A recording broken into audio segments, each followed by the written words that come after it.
आदरणीय Rohini court bar association के सभी कानूनी अधिवक्ताओं को शत शत नमन। आज हम आपके सामने चर्चा करेंगे दिनांक 9/9/2020 को।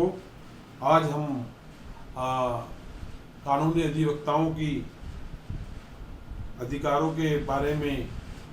और उनके लिए जो संघर्ष करते आ रहे हैं हमारे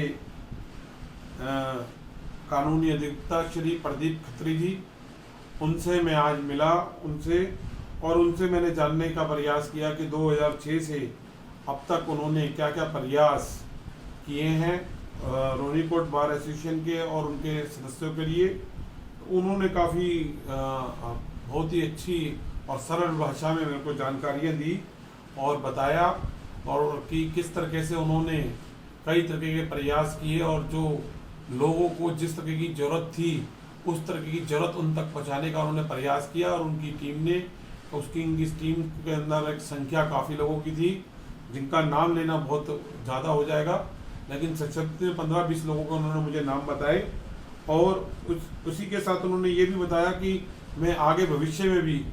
जब तक मेरा प्रयास रहेगा आखिरी लम्हे तक मैं पूरे अपने जोश से, तन से, मन से, धन से प्रयास करता रहूँगा हर एक उस अधिवक्ता के लिए, ख़ास तौर से जो रोहिणी कोर्ट बार एसोसिएशन से जुड़ा हुआ है, क्योंकि वो उनका ये कहना था कि रोहिणी कोर्ट बार से जुड़े जितने भी कानूनी अधिवक्ता हैं, कोर्ट स्टाफ हैं और जितने भी आदरणीय जज साहब हैं और जितना वहाँ का स्टाफ है, शॉप्स हैं, ये सब उन्होंने ये बताया कि मेरे एक परिवार की तरह है और मेरा ये पूरा प्रयास रहेगा कि मैं अपने परिवार को और उनकी समस्याओं को अपने परिवार को साथ लेके चलूँगा और उनकी समस्याओं के लिए जो संभव प्रयास होगा उसके लिए मैं करूँगा, चाहे उसके लिए मुझे किसी भी स्तर तक, किसी भी कमरे तक,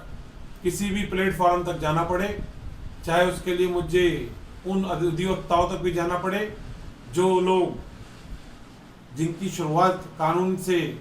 जुड़ी हुई है और एडवोकेट के प्रोफेशन से वो लोग आए और राजनीति में गए और आज देश के अंदर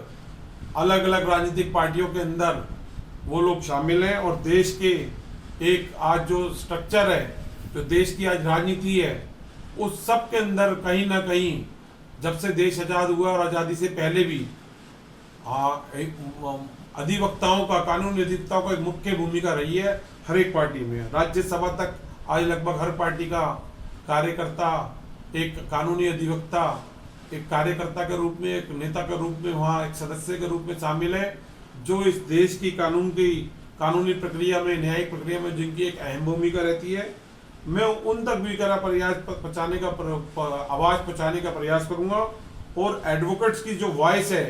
empowerment of voice of advocates के लिए हर संभव प्रयास करूँगा। और अभी तो सिर्फ एडवोकेट्स, कानूनी अधिवक्ताओं के लिए नहीं, रोहिणी कोर्ट बार एसोसिएशन की शुरुआत है और जब यहाँ रोहिणी कोर्ट बार एसोसिएशन मजबूत हो जाएगी और जब इसका उदाहरण भारत में और विश्व के बार काउंसिल्स में लिया जाएगा, तब उसके बाद ये रोहिणी कोर्ट बार एसोसिएशन अन्य बार एसोसिएशंस को भी अपने साथ जोड़ेंगे और उनके भी अधिकारों की लड़ाई ये लड़ेंगे। ये बात मेरे को बहुत अच्छी लगी कि जहाँ इन्होंने कानूनी अधिवक्ताओं के साथ साथ कोर्ट के पूरे संपूर्ण स्टाफ को, परिसर को जो अपना घर बताया,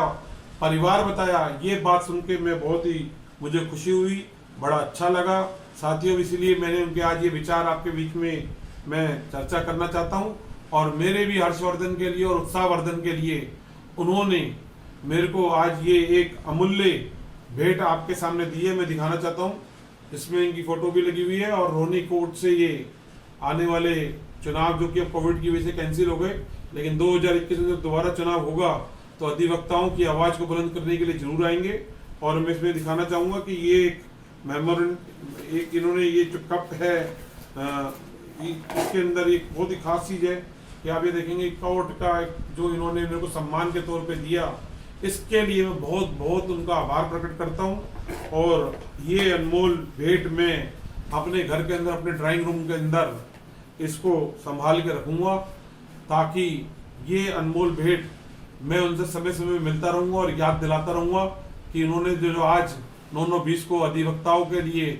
कोर्ट स्टाफ्स के लिए और जो यहाँ पे कार्यरत क्लर्क्स हैं और जो भी इस कोर्ट से जुड़ा हुआ है उन सभी के जो एक अपना परिवार की बात बताई है, मैं समय समय पर उनको ये कप और ये भेंट दिखाकर उनको याद दिलाता रहूँगा और उनसे जानकारी करते रहेंगे, उनके एक्सपीरियंस भी शेयर करते रहेंगे साथियों। और ये प्रयास करेंगे कि इस रोहिणी कोट बार एसोसिएशन का नाम एक स्वर्णिम अक्षरों में लिखा जाए और आने वाले समय के अंदर यहाँ पे 62 ऐसे कैंडिडेट्स हैं। समय समय पर मैं 2000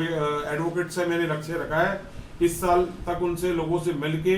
उनके विचार आप तक शेयर करेंगे और ये एक हम प्रयास रहेगा कि एक अधिवक्ता की आवाज़ अधिवक्ता तक पहुँचाने का प्रयास करेंगे। इसी के साथ आज की शब्दावली को विराम देते हैं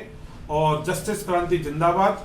और आप सभी लोगों का बहुत बहुत आभार, धन्यवाद।